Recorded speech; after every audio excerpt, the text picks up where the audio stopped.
A junkyard is a landscape of scale, mountains of rusted sedans, towers of washing machines, and acres of twisted aluminum.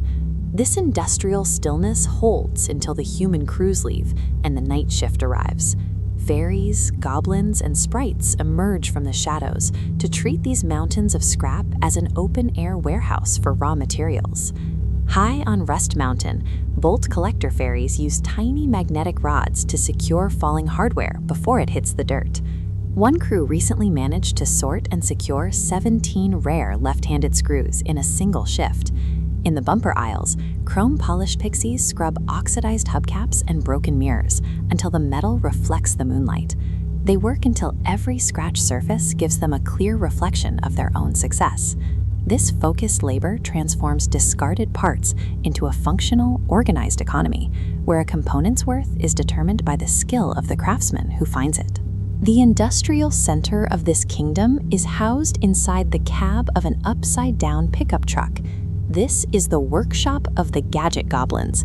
They specialize in trial and error engineering, producing inventions like bicycle pedal lawnmowers and umbrellas with functional windshield wipers. The designs are often ridiculous, but they usually perform their tasks, eventually. On the perimeter, sprites known as tire rollers compete in the nightly Junkyard Grand Prix. The winner claims the ultimate prize, a rare, slightly less rusty bottle cap. Managing the logistics for these groups are the Bird Whisper Fairies. They act as the kingdom's intelligence network, interviewing every crow and seagull that lands in the yard. These birds identify exactly where the newest treasures have been dropped, noting the location of a broken jukebox or a tractor-trapped shopping cart, while the fairies log the data on enormous maple leaves. Every faction relies on this shared intelligence. The scouts find the materials, the fairies sort the parts, and the goblins build the tools, creating an interdependent society where every scrap of metal has a role.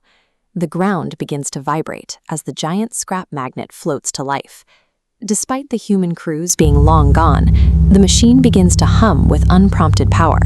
The magnetic field creates a violent upward draft, ripping chains, rims, and loose bolts out of the storage bins and into the air. The magnet mice are the only ones who understand the control tower's layout. They scramble towards the switches, wearing specialized copper helmets. But as they approach, the magnetic pull becomes overwhelming. The force begins dragging the mice backward by their own helmets, preventing them from reaching the emergency shutoff. The kingdom faces a total collapse. The delicate magical world is physically outmatched by the raw industrial power of the magnet, leaving the fairies' work scattered and their lives in danger. Old Rustbeard, a veteran fairy with wings made of soda cans, steps forward to coordinate a response. He directs the spring sprites to scavenge the yard for heavy automotive suspension parts, gathering the high-tension coils discarded by the human mechanics. By lashing these heavy springs together, the workers construct a massive improvised slingshot capable of overcoming the magnetic pull. The magnet mice load into the device, launching directly through the magnetic field toward the rusted control panel. They strike the console with enough force to flip the manual emergency switch. With a heavy click, the power dies, and the swirling metal drops back into the dirt. The kingdom survived because its residents turned the macro world's debris into a tactical defense, using discarded automotive springs to neutralize a physical threat that magic alone could not touch. The yard fills with cheers as the metal is recovered. The magnet mice are awarded their bottle caps, while the crows watch the celebration from the fence line.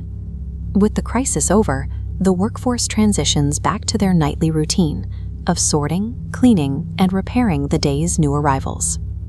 As the first light of dawn appears, the magical workers retreat into the hollows of the junk piles. By sunrise, the yard appears as it always does to the human eye, a static collection of old metal. But within every dented fender and rusty wrench lies a potential waiting to be tapped. In the Iron Kingdom, the label of garbage is only a placeholder, a temporary name for a masterpiece that simply hasn't been discovered yet.